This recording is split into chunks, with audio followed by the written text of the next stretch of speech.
Spent today with James and his family. Went to Cajun Village, had some beignets and okay, did I get it right? All right, and then we had we did some hiking, and then we came back for a slider, and at that little burger place. That was pretty good. And then tonight we had some great food with Brent and Stevens. I believe that is the correct name. And boy, what a beautiful home. Hey, Brent, there you are. And he showed me after we finished supper, he took me out he showed me the kill. So he showed me what I was eating, and that's okay because I'm used to that stuff. That's good stuff. That was really good eating. Boy, he can cook. And great company, and thoroughly enjoyed the day. All right.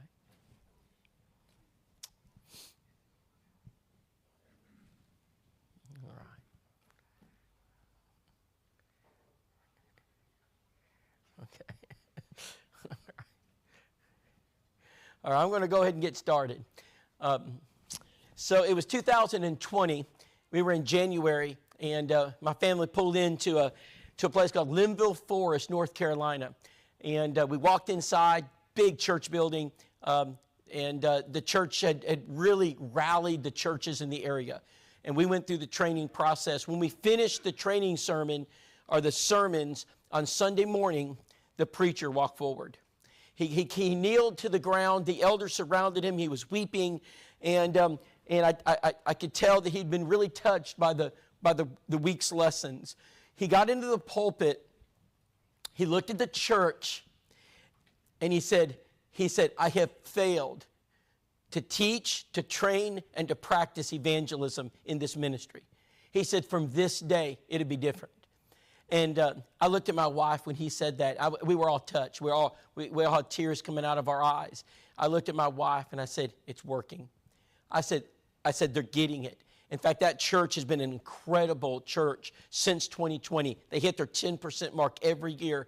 So we get back in the car, and I looked at my wife and I said, "Honey, we're averaging 2-3 baptisms a day. Every day, churches are reporting these baptisms, and we're going from North Carolina back down to Alabama. My phone rings. It's my sister. She's on the other line, the phone, and she says, "Robbie, where are you?" And I said, "Well, I'm heading home, Chrissy." She said, "Robbie, don't you know we're in pandemic?" I said, "Pandemic? What pandemic?" She said, "Rob, they call it COVID." She said, "Rob, there's going to be bodies piled in the streets." She said, "Millions of people are going to die." And she said, "Rob, you got to get home." She said, "You cannot be on the road right now." She said, "Right now, I'm at Sam's. The line is literally wrapped around the church, the store just to get meat." She said, "Rob, do you have any toilet paper?" I said, "Toilet paper? What do you got?" I looked at my wife. I said, "Honey, do we have toilet paper?" She said, "We have a few rolls." She said, "It's not enough. There's a shortage. It's a national shortage. Go get toilet paper." So I exited off the interstate, and I saw a Dollar General. So I pulled in. My wife said, "Where are you going?" I said, "To get toilet paper." She said, "We got some rolls." I said, "Honey, it's not enough." I grabbed the basket, and I went down the toilet paper aisle, and I took, when you're a little kid, you take your arm when your mom's not looking, and I took it all. I filled my buggy. I went to the cashier. She looked at me. She says, "What are you doing?" I said, "I'm buying toilet paper." And they took a picture of me. I should show it. And we got home. And who's laughing now? By the way, we just used our last roll about 6 months ago. So we were prepared. I got home, and I got a phone call from the elders. And they said, "Rob, we got to talk to you." And so I'm just a member at Jacksonville Church of Christ. So I went down to the church building. It was Alan Webster, and it was the eldership of Jacksonville. And I sat around that conference table, and those elders looked at us, and they said, "All right," they want us to shut the doors. They say, "Everybody is going to get this disease, and it's going to be catastrophic. We don't know what to do." And they looked at Alan, and I looked at Alan, and we just for hours. We talked about, what is there any historic precedents? Is there a grandfather we can call, a great-grandfather? How do we deal with this pandemic? And I told the elders, whatever decision they made, I would abide by it because I don't know what the answer is. So the elders decided to do kind of a hybrid worship. Some of us would come up to the building. We would encourage people to stay home, but not forbid them to come. And so we did this for a period of about 2 months. So we're in mid-March. We're going into April, end of April. Now we're in May. And we're going through this very uncomfortable, church setting. And I was sitting in my office, and I noticed something. It just it's like the light bulb just popped on. And I said, Nicole, I said, have you got any reports of baptisms lately? She said, no. I said, Hannah, do you have any reports? She said, not one.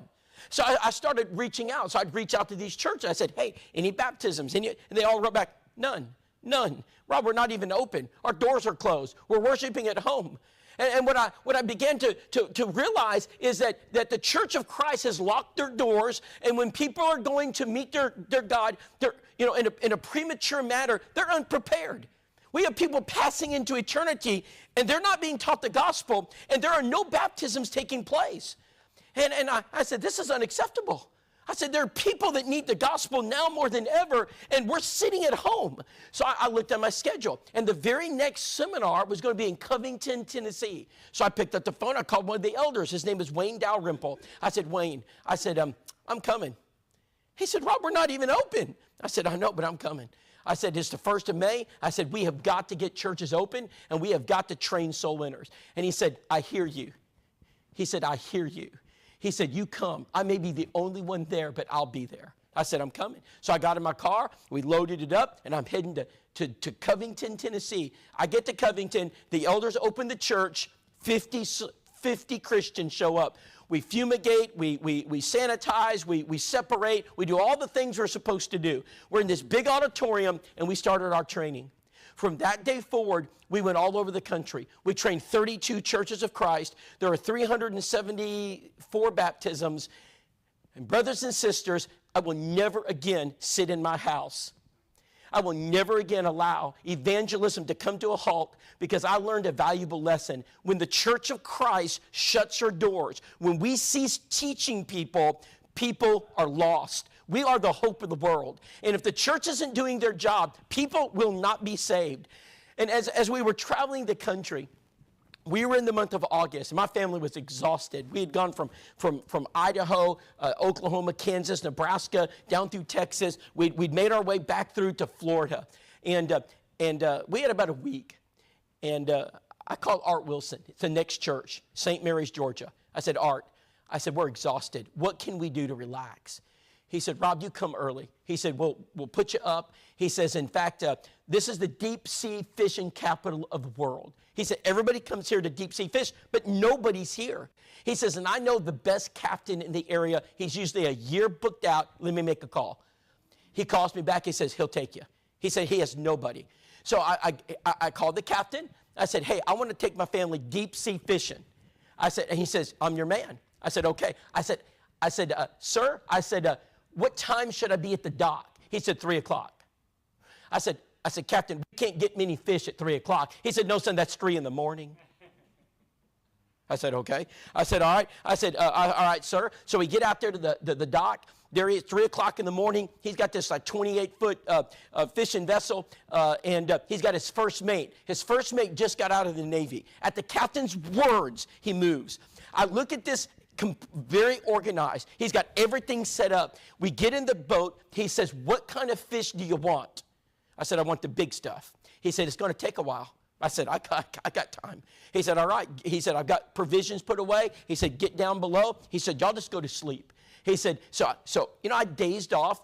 And then all of a sudden, this bright light comes through the window, right? And it's the sun. It's coming up. It's bright. And I get up and I look. I see nothing but water. I mean, I'm out there. We are out there, and I'm excited. And the captain says, oh, good to see you this morning. I said, yes, sir. He said, we're going to catch some bait. We're about there. And I look at his helm. Now, I'm a pilot, and I know what navigation, I know what avionics look like. I've never seen a helm like this. He's got instrumentation that I've never seen, and it's perfectly in order. And he finally says, all right, here's the bait fish. He idles it down. He looks at his first mate. He says, all right, give him the poles. We each got our poles. There's treble hooks down the line. He says, all you got to do is drop them in the water, count 10, and click. So there's 5 of us. There's my family and my dad. So we put those lines in. He says, all right, just pull them up. all over my line are bait fish. He knew exactly where the bait fish were, and he knew exactly how to catch them. He knows his trade. So we take the bait fish, we put him in the live well. He says, all right, what do you want to get? I said, I want the big fish. He said, son, that's going to be another hour. He said, I think I know where they're at this time of year. So we go another hour. He's watching sonar, radar, fish finder, depth finder, satellite GPS navigation. He finds it. He says, there they are. He says, they're exactly where I told you they'd be. He's looked at his first mate. He says, first mate, he said, about 5 o'clock. He said, about 75 yards. He said, take them one at a time. And so he said, which one of you are first? I said, I'll go first. And he says, strap him in. They literally put me on a seat, right? This pole is as thick as my arm. I've never seen a fishing pole like this, all right? We put it out there about 75 yards or 80 yards, and he says, you're on top of him. You're right on top of him. And all of a sudden, my pole, the line just takes off. I've got a fish. It takes it off. So he helps me set the hook, and he says, okay, this is going to be a while. He says, this is the motion. It's a bobbing motion that you're going to do, and you're just going to take your time. Don't fight it. He said, just let the fish wear itself out. So finally, the fish, it's huge. It comes out of the water. I've never seen a fish this big. And so I'm excited. We're pulling the fish in. He's got grapple hooks on either side. The bow, the boat, the stern of the boat goes down. He's going to pull this fish in. Out of the corner of my eyes, brothers, there's something that flies out of the water. My fish is about to come in, and I'm just seeing something fly. And all of a sudden, it comes down on my fish, slices my fish in half. I said, Captain, what is that? He said, that's called a barracuda. He said, there's a reason we call them barracudas. Now, I still had a fish this big. That was half my fish. Half my fish was gone. By 1 o'clock that afternoon, we're done. My dad, my wife, my daughter, my son, we all had our limit. This man knew his trade. He knew everything about it. He didn't complain when he had to get up at 3 o'clock in the morning. He didn't complain when he had to buy the newest technology. He didn't complain when he had to go get his boat in First Mate. And I looked at him as we were cleaning the fish. I said, how did you get so good? He said, I love fishing. That's what I do. I spent my life learning how to do it. He says, you couldn't stop me if you wanted to. I breathe and I eat it. I think we have some men right now in our pews. I think we have men right now sitting in our pews, and you're more motivated. You're more skilled. You spent your life, and you're more interested in going out there and getting the big buck, going out there and going fishing than we are fishing for men.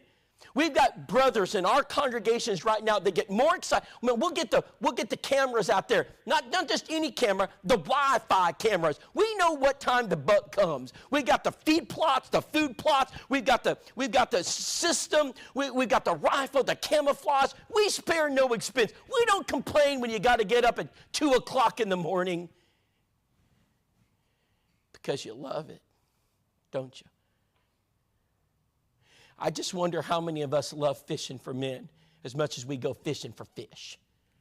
I wonder how many of us love fishing for men as much as we go out for the big buck.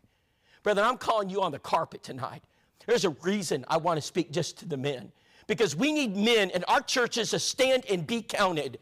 We are in a war for the very souls of our families and the souls of the people that live around us. There is a war being waged for the souls of men and women, and our men need to stand up. Brethren, you are fighting for your family. This is a war you cannot lose, because losing this war means that there are no churches, that people are lost. And what we need is our men to have as much passion and as much drive for people who are lost as we do for the things that we enjoy that have no eternal value or reward. There will be no trophies in heaven. There's not going to be a taxidermist. It's all about souls. So I'm going to challenge the men in this lesson to lead. We need men to step up. Your elders are going to ask for help. They're going to ask you to help. They cannot do this alone. This is going to be something that is going to require you. So each one of you men in this auditorium right now has skills.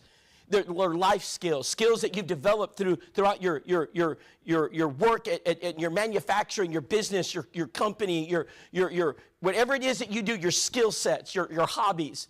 And we want you to use those skills for the church. Use what you've learned and say, where can I serve?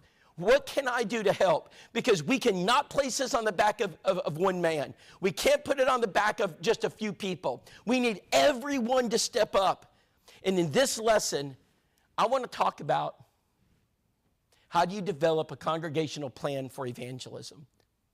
I'm going to do it in a very 10,000-foot view. I'm not going to get in the weeds, but I'm going to give you an outlook. It was Winston Churchill who once said, "He who fails to plan is planning to fail." He was considered one of the great orators of his day. He rallied his people during a time when the morale had never been lower. When Neville Chamberlain's appeasement strategy had really gutted the morale of his people, his citizenry. And Winston Churchill would go before Parliament and make these speeches and try to encourage the leaders and the people. And one of the things he said is that the reason we're losing this war is we have no plan to win the war. And we've been defeated before we even start. Well, I would suggest that sentiment is true in our churches. Many of our churches do not see hope. We don't believe we can win. We have no plan to win. And we're just trying to, as the Alamo, hold off Santa Anna's army and just hope that we're here when Jesus comes. If defense is what you think wins wars, you're sadly mistaken. Anyone who knows military tactics, you don't have to serve in the military to know this. You always lose when you defend. You always lose when you defend. Our churches need to play some offense. And offense is, I remember as a boy growing up, when they divvy up the teams, and who plays defense and who plays offense. Everybody wants to play offense is fun. No one wants to play defense because defense is tough. You don't always see the reward. And you know that eventually they're going to get through. Well, let me suggest this evening, we need some offense in our churches. And offense is fun. Offense is where you get live. If we can teach our youth groups how to be offensive and convert their friends, I believe we keep more of our youth. I really believe that. And in fact, I know that to be the case. Because when you teach your children how to bring their family and their friends to Christ, you'll keep them for life. Instead of being an event coordinator and planning events every month, and we know that strategy doesn't work, let's teach them how to be soul winners. Let's become soul winning in the church. We need to develop an offensive strategy to take Gonzales. I want to give you 10 things. First, procure your equipment, soldier. Put on your helmet. Let's get the equipment that we need. Let's make sure that we equip our people. Our people will not be successful if they do not have the equipment. And so we need Bible study methods. We need Bibles. We need materials to reach out into the community. We need materials to reach people who don't believe in God. We need materials to train our teachers. We need materials for new converts so we don't lose them. So when they walk in the front door, they don't walk out the back door. We want to keep them saved. We don't want to waste our efforts. So the first step is just get your equipment. And what I've noticed in our churches is that when it comes to equipment, our churches are ready. Look at your fellowship hall. I mean, we got ovens and microwaves and coffee cups and coffee stirs and coffee grinds and coffee we got coffee makers. We got everything we need for our coffee. And we're never going to run out. We're always going to supply that. We've got plastic forks and spoons and knives and plasticware and cups and plates.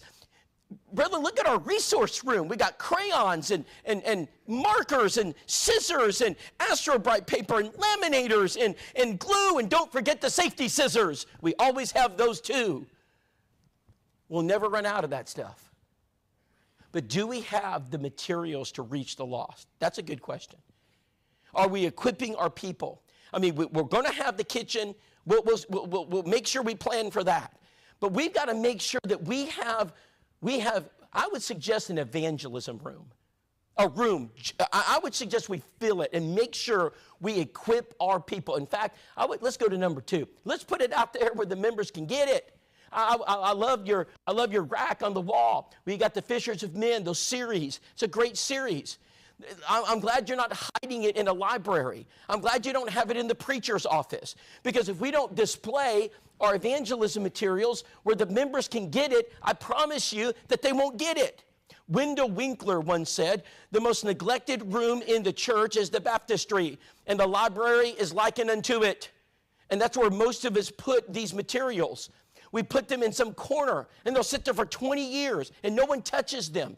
Our suggestion is get the materials, number one. Number two, put them out there where people can get them. Don't hide them.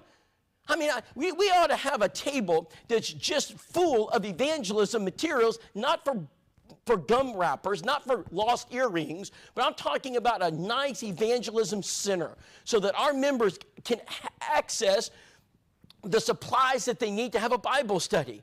So from muscle and a shovel to back to the Bible, doesn't matter. Believe the Bible, contact cards, bookmarks, illustrations, whatever it is they need, we should be supplying it. That's the second thing. You know, your work supplies you your tools. When you go to work, they give you the equipment, whether it's IT equipment, whether it's mechanical equipment, whether it's heavy machinery, they provide it. We need to provide it for our members. I'm not worried about James. He's got plenty of equipment, but I want to know, do you have the equipment? Does the membership have the equipment? Because if the members don't, they cannot do it. We must equip the membership. That's the key. Number three, train them how to use it. So when you go to work, they put the tools where you can get it. Then they make sure they have the tools. Then they train you how to use the tools. How many of us have ever been to a training class at work for safety training or to teach you how to use equipment? Anybody? Raise your hand. What did you go to training for? Okay, yeah, learn how to use a fryer, learn how long to cook a particular item. All right, what did you go to training for? Ever been to training? Anybody ever be trained? What did you go to training for? CPR training? Okay, and you go to safety training? What do you go to training for? Forklift, just to get a certificate, say I'm qualified to drive the forklift. Hand lift, hand cart, yeah. I mean, you know, they want to make sure you're safe, right? They want to make sure you don't hurt somebody. Now, here's a more serious question. How many of us have ever been to a training class that would teach us what to do when a visitor walks through the door? How many of us have been to a training class that teaches us, you know, how to do a Bible study, how to be an assistant in a Bible study, how to greet a new mover? How many of us have been to a training class that teaches us how to write a card? Or maybe a training class that would teach us, for example, how to pass out an invitation card, a training class on how to knock a door. The point is that many of us have never been to a class. I mean, I'm not saying we haven't preached on it, but we need classes. We need to train our people. And what I'm discovering is our membership feels untrained. They're not equipped. If they're not equipped, they're not going to do it. If you equip them and don't train them, they're not going to do it. So let's train our people what to do when a visitor walks through the door. Be a visitor. Walk in. He's a visitor. He's going to walk in. He sits down. Sit right here. He sits right there. All right. He's visiting. So what are you going to do? What's the plan? What's the objective? What do we want from this visitor? What's this visitor want? When he walked through those doors, what does he want? He walks into this church. What's he looking for? He wants to be acknowledged. That's not the number one thing he wants.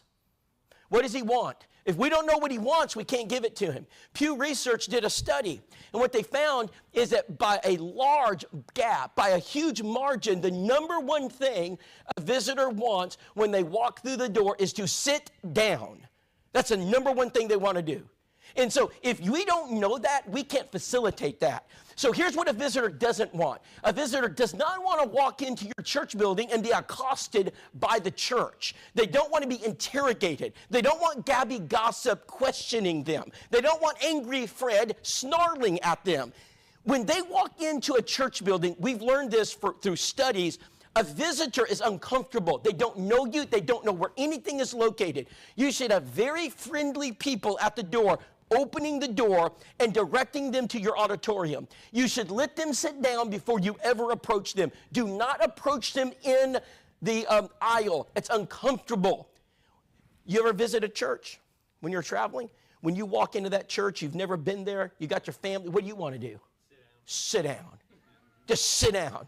I don't want to sit there and stand because I don't know you and I'm uncomfortable. All right, these are things that we've got to train our members because our members don't know this. In fact, most of our members are very awkward when a visitor walks through the door. We don't know what to do.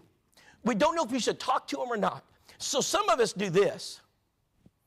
We just get, we just nod like we, just kind of wait. And some of us we see them, then we kind of run the other way because, we're probably going to offend them if we talk. We don't know what to do. So I'm going to let them sit down. I'm going to make sure those door greeters know they need to sit down. Yes, sir. It does. It does. The door greeter should be friendly. The door greeter should be friendly. We want that door greeter to be kind. We want that door greeter to say welcome. We don't want to be cold. But what we don't want to do is sit there and question them in the foyer and make them uncomfortable. Because we have an objective. What's the number one thing I want from this visitor? Does anybody know what it is? Okay. Yeah, you've just thrown the Hail Mary, and I'm not qualified to do that. And I get that. I know that's where we want to get it. But that's like me throwing a Hail Mary. I just can't do that. What do I want? When a visitor walks through the door, what's achievable? What is it that we can get from them? Thank you. Thank you. We can get their name and address. Okay, that's what's the traditional way we do that in our churches? I'll show you. All right, I'll show you exactly what we do. Yeah. There's a card in the pew back in front of you. If you can fill out the card and put it in or some men will pick it up. Brethren, they're not going to fill out the card. They don't want to fill out the card. So now, I know I need that information. How do I do it? All right, so if there's a training class, if I was teaching a training class, I'd have visitor bags full of gift items that make a visitor feel more comfortable. And I'm going to show you exactly what I do. So here's James. He's a visitor. The door greeter has been kind. They've introduced themselves. They've shown him into the auditorium. We've let him sit down, and I'm a Navy SEAL. You know what that means? I'm highly trained. I know exactly what my objective is. I'm going to sit down like this in front of him. Hey, my name's Rob. What's your name? James, nice to meet you. You visiting from the local community? Glad to have you. Our church loves visitors. This is my wife, Nicole, and in fact, we always give visitors gifts. Let me go get something for you. So I'm going to get my gift bag. I'm going to give him a gift. I'm going to say, James, where you just move into the area or just, oh, great. Well, and I'm just going to have some small talk. And James, this gift is for you. We love visitors. In fact, James, we're a card-sending church. We love to send cards to visitors. Can I get your name and address so I could send you a card? 99 times out of 100, he's going to give me his name and address. And so I'm going to achieve my objective. The 1 out of 100 that doesn't give you their address is a serial killer. The security team needs to take note of those people, okay? But they're going to give you the name and address. So here's what's happened. I've achieved my objective. What was my objective? To find their name and address. If they walk out of this church building and I don't get a name and address, are they a contact? No, they're not. They're not a contact. So what's my second objective? So my first objective is to make contact. What's my second one? Prospect. Now, I'm going to try to do that, okay? So when the sermon is over, after the closing prayer, I'm going to turn around and say, hey, man, James, I hope you enjoyed our service today. Did you enjoy it? What'd you enjoy about it? The Bible teaching. I bet you liked that preacher, didn't you? Yeah. I bet he did, didn't he? He's amazing. All right. So anyway, I'm just going to, hey, by the way, James, we got a little tradition at this church. We love to take visitors out to eat. It'd be our treat. Could we take you out to eat and at a restaurant and just get to know you? Half of them will say yes. So in that case, I've now started to prospect that contact. I've moved him to level 2. I want to get to level 3, brother. That's where I wanted to get that Bible, that story, but I can't start there. So if he walks in the door and I say, hey, would you like to have a Bible study? He's going to run for the hills. Okay, you don't do that. That's not natural. And what you're going to do is create a barrier. All right. Now, everything I just giving you the bare bones. But in a training class, and we've got these classes all lined up. We've got the curriculum, the script, the tools. But if you don't train the church members, that will never happen. That is intentional.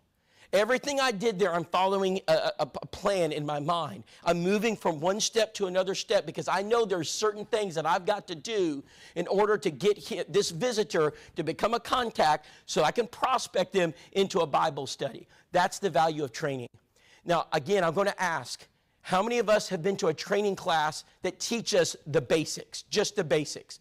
Let me give you more basics. All right, so in a church of 100, churches of 100, statistically, to achieve a positive growth rate, you need 5 to 7 visitors every week going through your church. So how many visitors do we have? I'm talking about non-Christians in a week's time. So there's other numbers I can give you. And what I'm trying to do is express how valuable, because your place of employment, they know their numbers. Your place of employment, they train people. They have training programs. They have equipment. They have tools. They have courses, certificates, just to use a hand cart. And every 6 months or a year, you got to show proficiency in that forklift or you lose your certificate. We better start training our people. Not everybody needs to be on the visitor team. Mr. Grouchy does not need to be on that team. Gabby Gossip does not need to be on that team.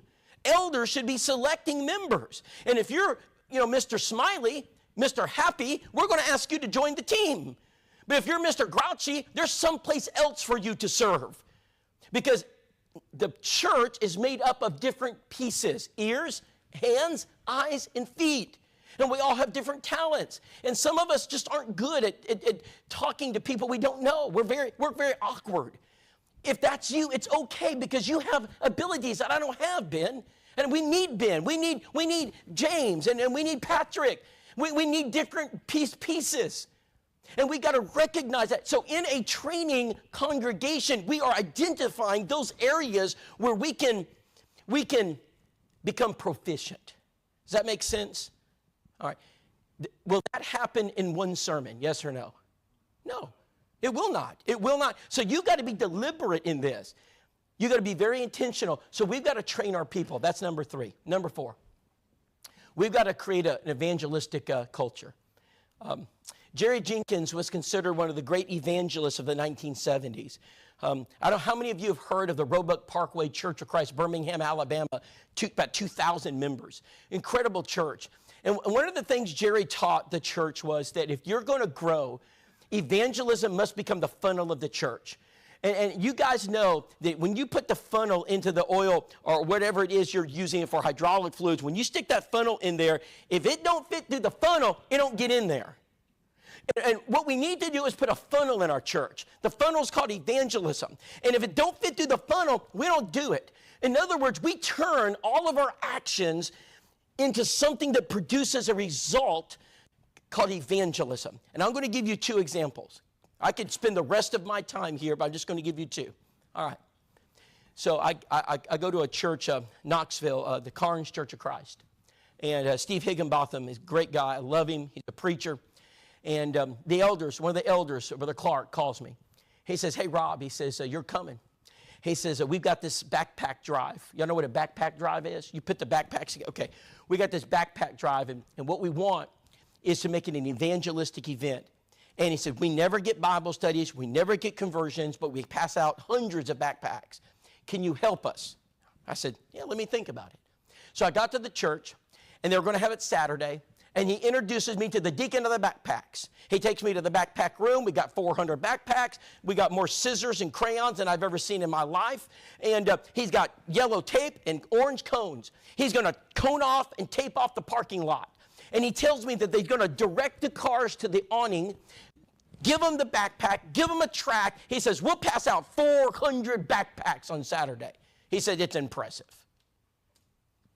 "Oh, Brother Whitaker, Brother Clark said you might have some suggestions for us." I said, I said, "Why don't you put the backpacks in the classrooms? Why don't you require the people to walk into your church building?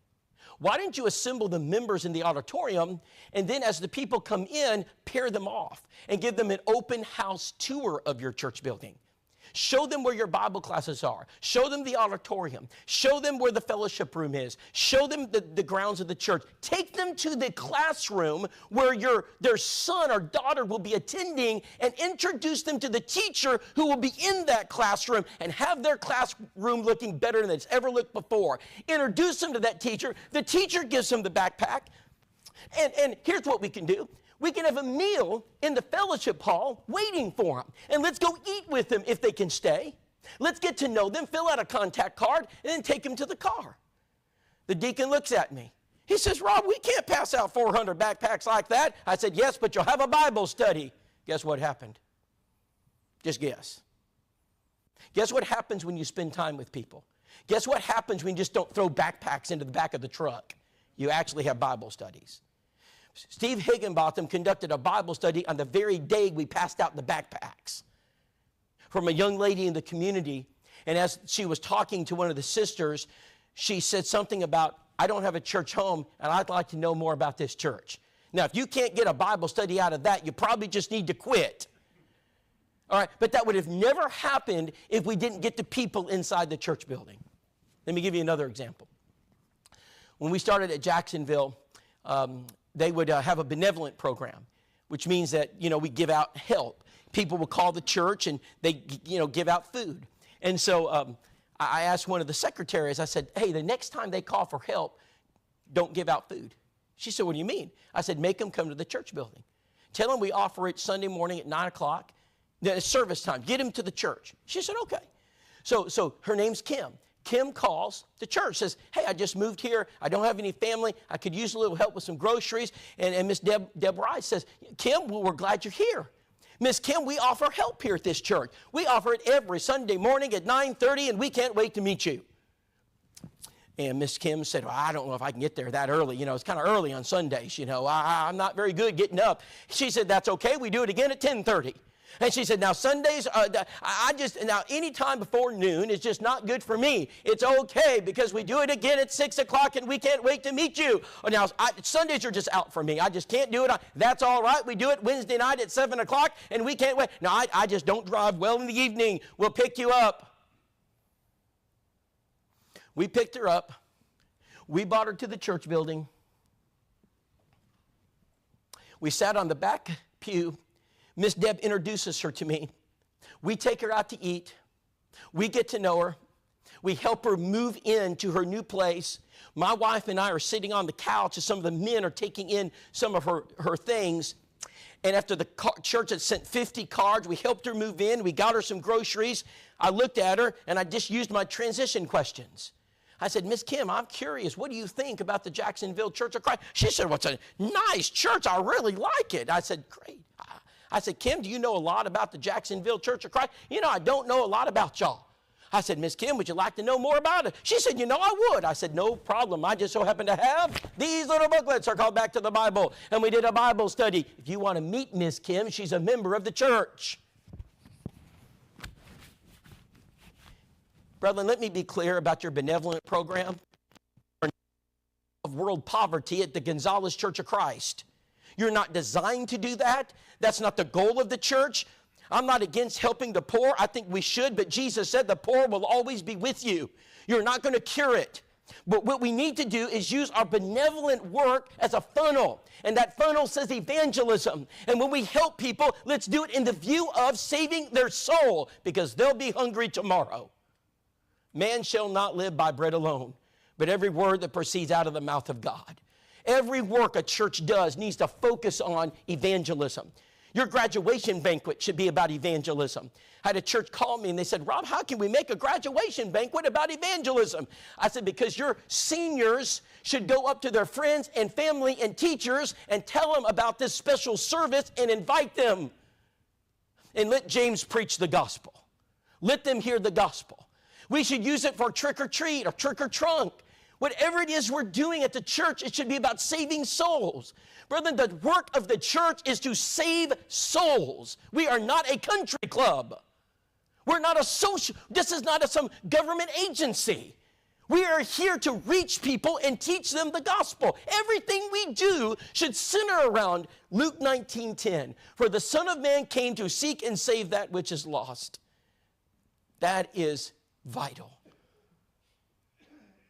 That's number 4. Number 5, we got to produce contacts. We need contacts. We need to find people that are lost, and we need to begin developing our contact list. So customer acquisition is a important part of the culture of every business. They know how to get customers. Walmart knows how to get customers. You know, they know how to produce customers. If they don't, they go bankrupt. We've got to learn how to reach people. And I think they call this the gold tier. The gold tier customer is the referring customer. That is, when you get a new customer based on a current customer, that's considered the next level. So let me just make an obvious point. Who are the most important? What is the most important contact creating tool you have at this church? What is it?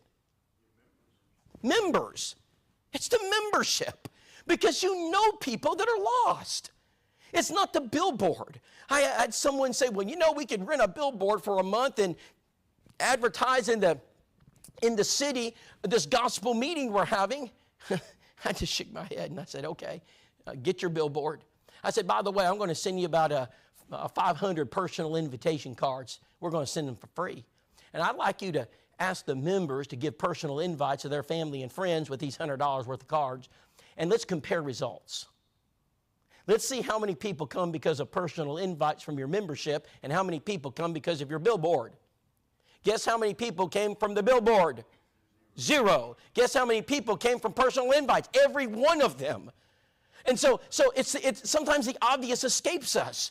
The membership of the local church are your best contact creators. So now that that's established, let's just go through the bullet points. Number 1, let's get the membership to develop a target list.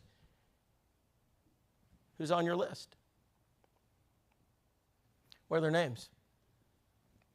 How many? Where they live? Brother, it's so fundamental. Now we're talking personal, aren't we? I'm not talking some church, how many contacts do you have? And you kind of sit there and say, we've got several. How many you have? Oh, I want to know their names. I want to know who they are, where they live. Because if we don't develop a target list, you'll never hit a target you don't aim at. My daddy, when I was growing up, my dad, I remember he got his old .22 out, his first rifle ever fired. It's an old pump .22, made in 1897, I believe, octagon barrel, and still have it. And he said, I'm going to teach you how to shoot, son. I was so excited, got the box of shells out, you know, and he looked at me and says, now, son, you'll never hit a target you don't aim at. He says, aim small, miss small. And he taught me how to hunt. And if you don't have a target, you'll never hit it. So I want to know tonight, who's on your target list? Because if our membership does not develop a target, so we got to help them, James. We're going to help this church develop a target list. We're going to give everybody a target list. And you got to put your names on it. Who are you going to bring to Christ? Who are the people at work, the people at school, the people you live next to? I mean, they don't have to live here. They need to live where you live. Someone says, well, I live 45 minutes away. Well, there's no need for me to have a target list. They're not going to come. Well, you come, don't you? Why do you come to this church? Why do you come to church? Why do you come here? Because you love the Lord. You got to teach them to love the Lord. If you drive 45 minutes, they'll drive 45 minutes if they have the love of the Lord that you've got. And so what we've got to do, brethren, is create a target list among our membership. That's the first thing we got to do. Second, we got to advertise our church. We got to make sure people know we exist. And so is it possible that there are people that live within 1 mile of Gonzales Church of Christ that don't know you're here? Is that possible? You know, it's a certainty. Let me give you an example of this. So Mount Juliet Church of Christ is a pretty big church. And David Shannon used to preach there. And in fact, he's going back to preach again. And so David told me one year, he said, Rob, he says, you know, he said, I wanted to do a kind of an evangelistic test. So we sent our members out one Saturday with one question to the subdivision behind the church. And here was the question. You might want to try this, James. It's humbling. What do you think about the Gonzales Church of Christ? Put your ego in the closet, because this one's going to hurt. He said, Rob, I was not prepared for the answers. He said, I thought everybody knew about the Mount Juliet Church of Christ. He said, I started walking up and down the street, and we're at a house right behind the church building. He said, we knock on the door. Hey, my name is, Tom, my wife, Lisa. He said, we're from the Mount Juliet Church of Christ. We're just asking the community, what do you think about our church? Mount Juliet what? Mount Juliet Church of Christ. Who? We're from the steeple. You can see from your backyard, that one. Oh, is that who you are? They don't even know you exist. You're in the shadow. They're in the shadow of your building, and they don't even know you're here. Brother, how in the world are we going to bring people to the cross when they don't even know you're here? We must promote and advertise. We must make sure the community knows we're here. And I know that you guys use House to House, but I want to know, are you working it? Because just mailing it out is very different than working it. Because this is a tool, and a tool is only as good as the work you put into it. And the hammer doesn't work by itself, and the fishing pole doesn't catch fish alone, and it requires effort. And so we got to do some training. How do we use this? How does this produce contacts for the church? How does it give us the important step that we're looking at? Step number one. All right. So I was sitting. I just gotten home from Texas, and it'd been a long 3-week trip. And I sat in the pew, and I looked over my left shoulder. I was looking in that corner. I noticed a lady walked in, right? And I didn't recognize her. Alan finished his sermon. He walks down the aisle. So I walk with him. I said, Alan, who is that? He said, it's a visitor. I don't know her. I said, yes. So I kind of moved in behind her, and she's sitting in this pew. So I just get right behind her. We said the closing prayer. And as soon as the prayer was said, she pops up, and there I am. I said, ma'am, my name is Rob Whitaker. I said, I'm a member here. And it's my wife, Nicole. And she's, well, my name's Ellen Bethea. I said, Ellen, nice to meet you. I said, you by yourself? She said, no, well, I was, but, well, my husband got sick, so I couldn't come with me. But I said, you live close by? Oh, just down the street. I said, well, man, we're glad you're here. We love visitors. And Miss Ellen, we got a little custom here at this church. We always invite visitors out to eat. My wife and I'd love to take you. And she says, I'd love, but could I wait till tonight for my husband? Because I'd love for him to meet y'all. I said, yeah. I said, did you like the service? She said, I did. I said, what'd you like? She said, man, I like that preacher. He sure does love the Bible. And I said, man, Alan loves the Bible. And she said, well, I'm coming back tonight. I said, well, great. Glad we weren't closed. I'm glad we hadn't shut down our worship service. I don't know why it is that we've got churches that don't have another service. They have now one service on Sunday, and that's it. And I don't understand. It doesn't matter to me what time you do the service, but brother, we need to have more than one service. We need to give people opportunity to come. And so in any case, she brings her husband. His name's Perry. We sit with him, and we're getting to know him. I said, hey, Perry, we got this little custom here. We always invite visitors out to eat. He said, yeah, my wife said that. He said, I'm feeling a little squeamish. I said, well, you take a rain check. I said, Perry, what's your favorite restaurant? He said, Afina's. Afina's. Oh, my. I said, okay, I'll take you to Afina's. He said, you take me to Afina's? I said, why not, Perry? He said, wow. He said, man, I want to do this. I said, what day do you want to do it? He said, well, can we try Tuesday? I may be feeling better. I said, sounds good. It'd take me till Tuesday to save up enough money to go to Afina's. And so in any case, it's all right. All right, so Tuesday, we go to Afina's. We sit around the table. I could care less about the lasagna. Right? I got one mission. I got one thing I want. That's what I want. But I'm on step 1, and I'm going to move him to that step 3. I'm going to get him there. All right, so we're talking. And I'm going to go through my introductory questions. Remember those questions? Number 1, where are you from? Grew up right here, Rob, right here in Calhoun County. Tell me about it, Perry. So he tells me about the base and tells me about what he did. I said, Perry, what'd you do for a living? Pest control. I said, tell me about pest control. How's it changed? Then we get to number 3. I said, Perry, what do you enjoy? He said, I like sports. That's good, right? Sports. I said, man, I love sports too. I said, Perry, what do you like? Football? He says, no, disrespectful. I don't watch them anymore. Me neither. It don't matter. Remember, it don't matter. I'm not going to argue. Okay? Perry, like basketball? No. Don't watch basketball. Perry, like baseball? Too slow. So I'm like, all right, Perry, what do you like? He said, I like college ball, Rob. It's all into college. I said, yeah, that's right. I said, Perry, what team you rooting for? He said, go Alabama. Oh, no. Go Alabama. If I got to like Alabama football to get a Bible study, so be it. I don't care. Because I want the Bible study. And I said, man, Perry, Alabama's a good team. You got, Nick Saban. I said, yeah. He said, man, best coach in football. He said, Rob, there's a statue of Nick Saban right outside the stadium. I said, I know, we call that idolatry. No, I did not say that. I didn't say that. And so we talked about Nick Saban, right? And so we finished the meal, and I want to move him, right? I got the contact. I'm prospecting him. I got to get him to my house because that's where I do my studies. I said, Perry, did you know tomorrow night is the national championship game? He says, I know, I wouldn't miss it. I said, we're having a football party at my house. What in the world was that? That was my wife kicking me because she did not know about this party. So I want you to come over and watch the game. So they come over to the house. We're sitting in the living room. We're watching a football game, right? It's great. Halftime. I said, Perry, now all of this is done for one reason. One reason. I want the Bible study. All right, I said, Perry, why'd you come to the Jacksonville Church of Christ? I'm just kind of curious. He said, well, man, 21 years ago, you guys started sending me house to house, heart to heart. 21 years. He said, we're looking for a church that follows the Bible, and it's obvious y'all do.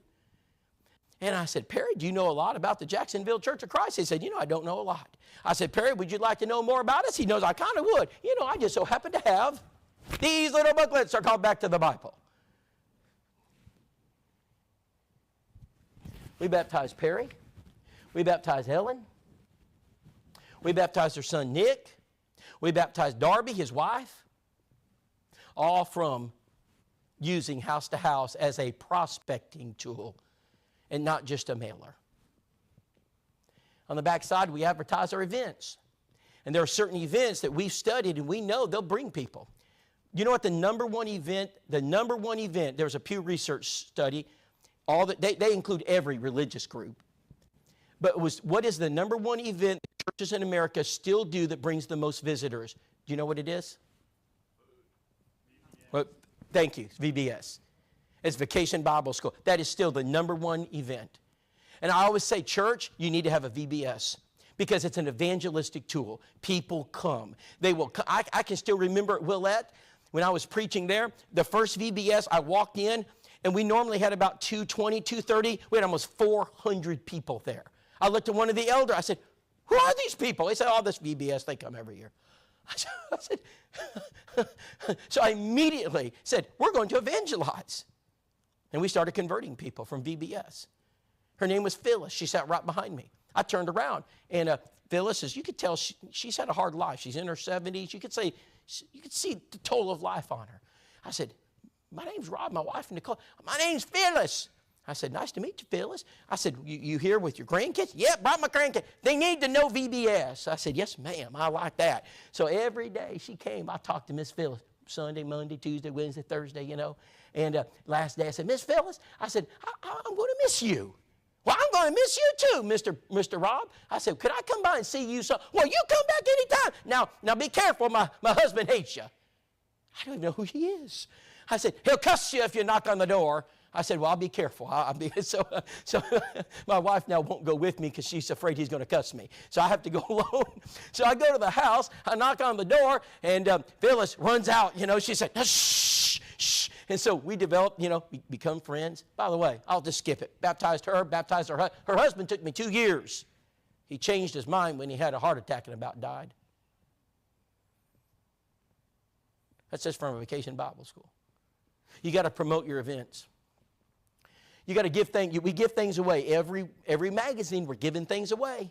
We give away tracts and videos and post displays. Let me tell you about this one. We got a phone call. Her name's Brenda. Picks up the phone, Miss Deb. Hello? And Brenda said, yeah, y'all are offering free marriage material. I saw that magazine. I like it. Miss Deb said, well, let me get your address. So she gets the address, and she calls me. Says, Rob, I got a contact. I said, great. I'll come up and get it, and we'll hand deliver it. You never mail stuff. Never mail it. So my wife and I go to the house, and I'm going to kind of explain what happened here. She opens the door, and my wife is right there. Always bring a woman. Never go alone. Don't go alone. When they see you, they will not open the door. You are scary. Bring your wife or a child. Okay? They will open the door for women and children. So I move in. Hello? Ma'am, my name is Rob, my wife Nicole. We're from house to house. You wanted some marriage? Oh, yes.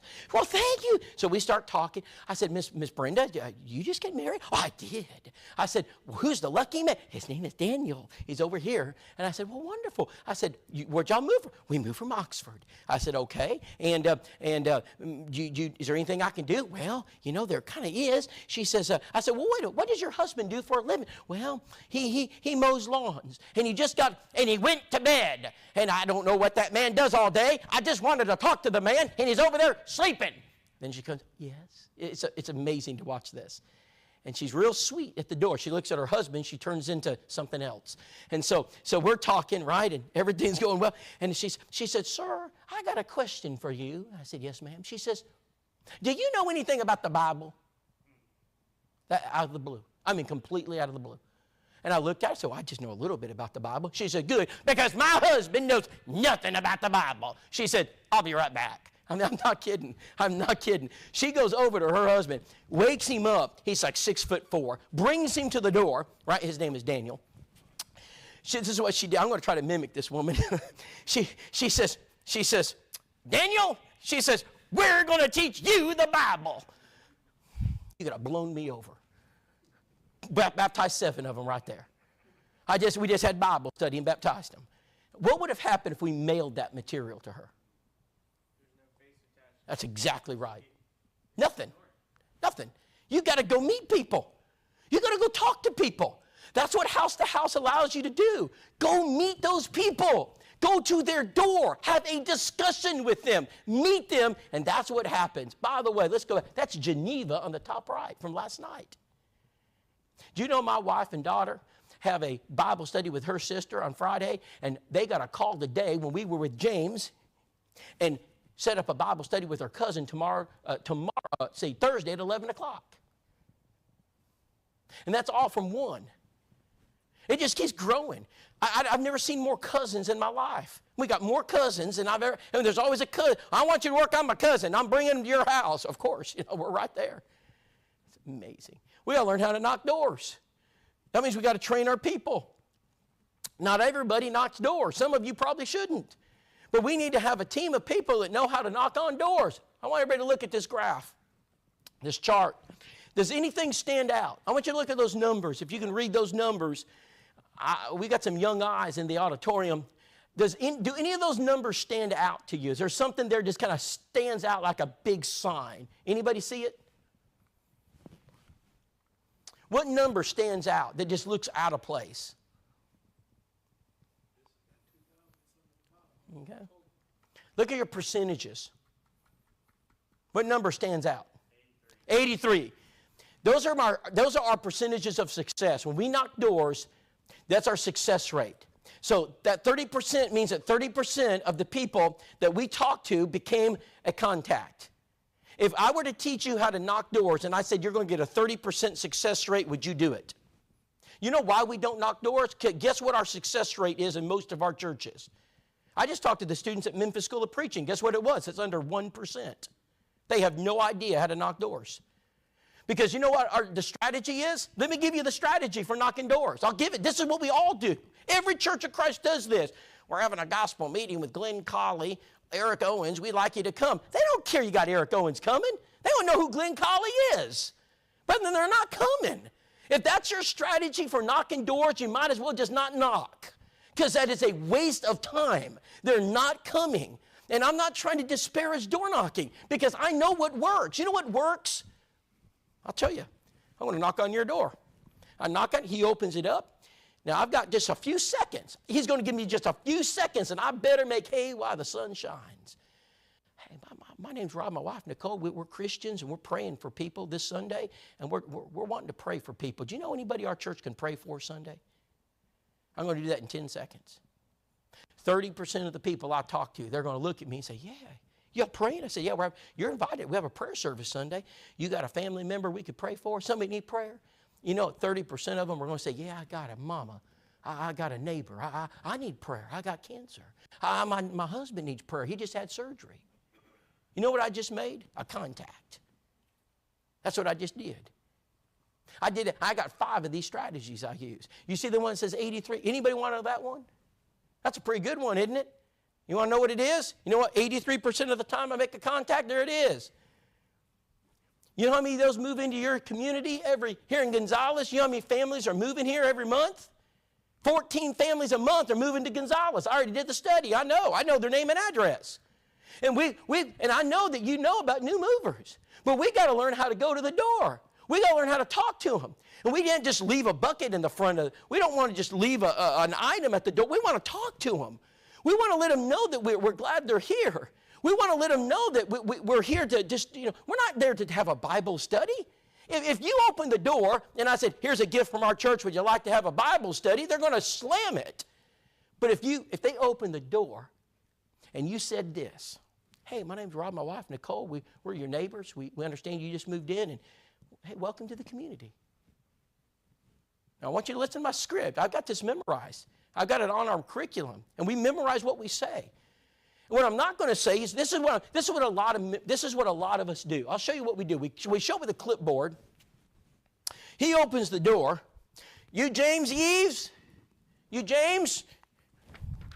And you know what James is going to do immediately as soon as I do that? You know what he's going to, who are you, and how'd you get my information? Because immediately James is going to think I'm a con artist, right? And he's like, where'd you get that from? And the number one question I get is, how did you get that information? And I want off your list.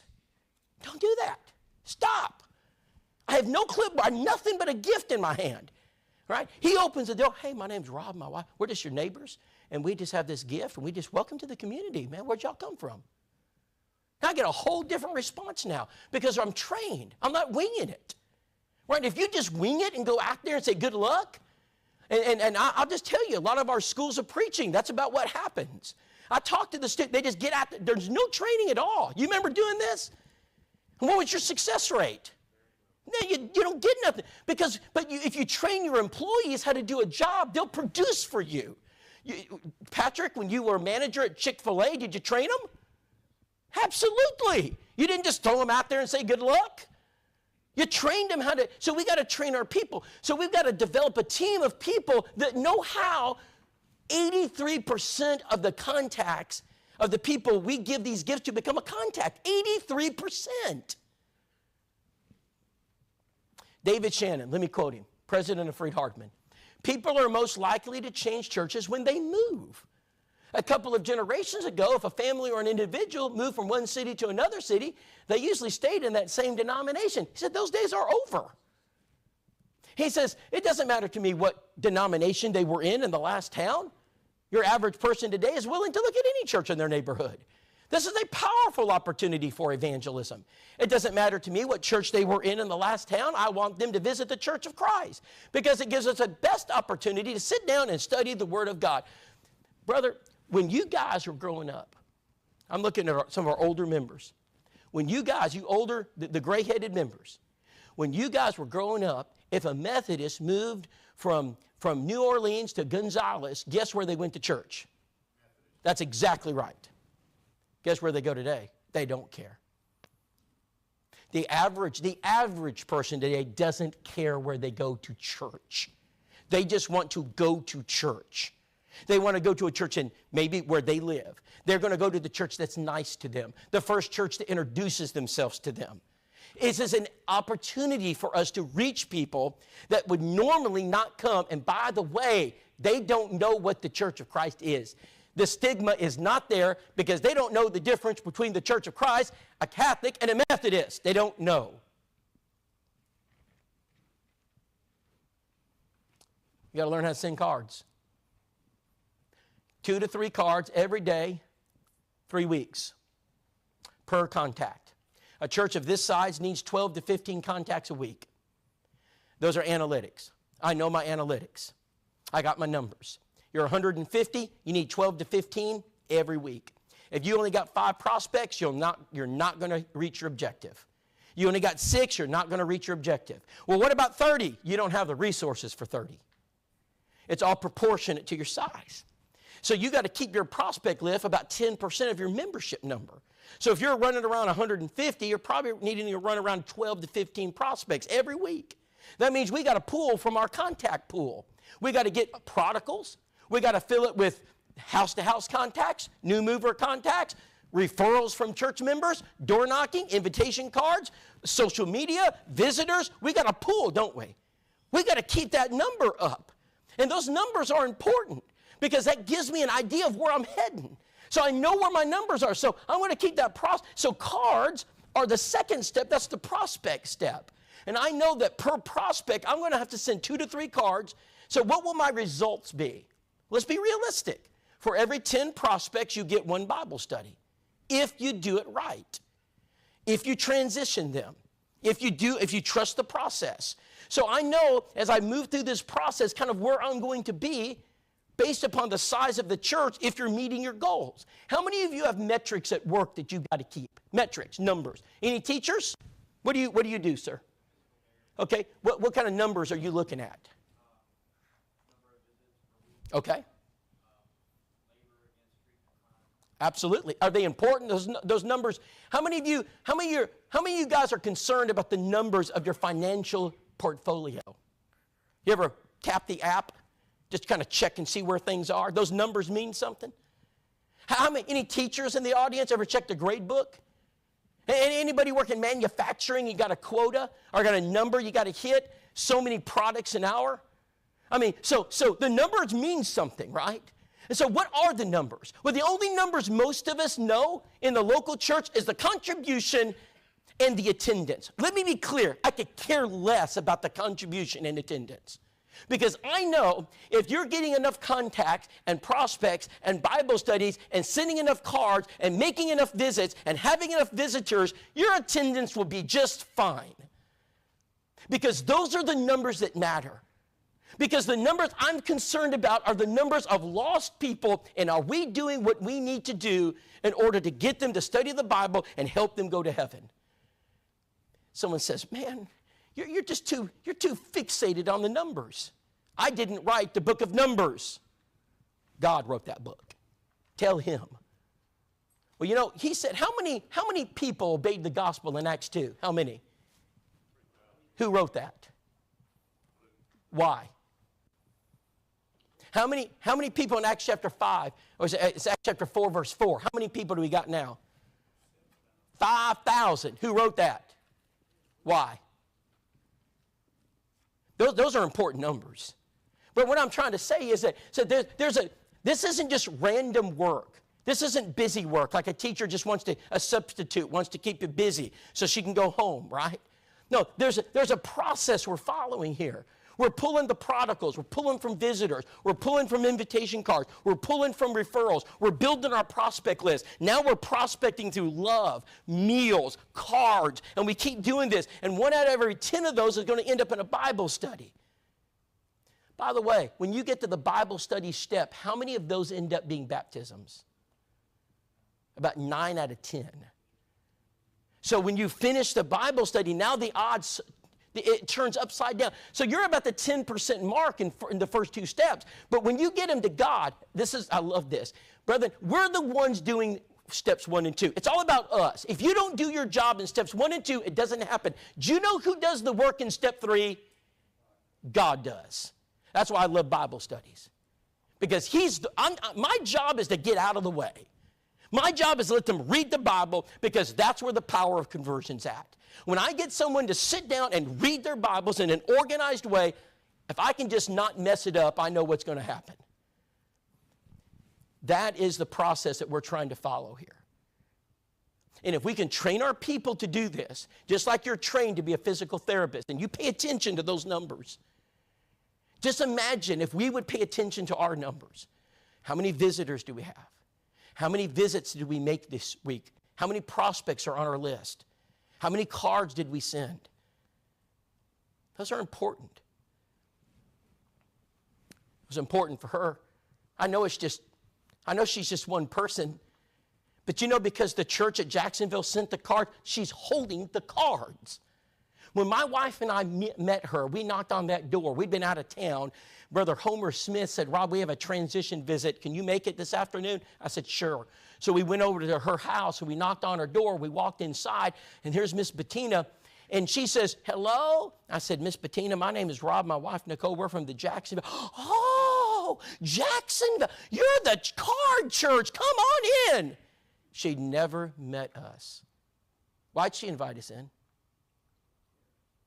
That's right. You see what she's holding? He's that green book. Do you recognize it? Let me see if I have one. That's what we did. And that's what happened. Brethren, I've run out of time this evening. Thank you for your patience. Let me give you one more illustration. As visitors, I went through, there you go. So what's the purpose of the church? Why are we here? Ephesians 3, 9 and 10, to this intent, and now unto principalities and powers in heavenly places, it might be made known by the church the manifold wisdom of God, which is according to his eternal purpose, which he purposed in Christ Jesus our Lord. The purpose of the church is to make known to the world the manifold wisdom of God. We're here to save souls. We're an army of soul winners. And if that's not who we are, I would suggest we sell this church building and just go home. So either we are or we're not. And if our churches will begin to realize their purpose, why do we exist? We exist to save souls. And it don't start in Honduras. It don't start in Peru. It don't start in India. It starts with your next door neighbor.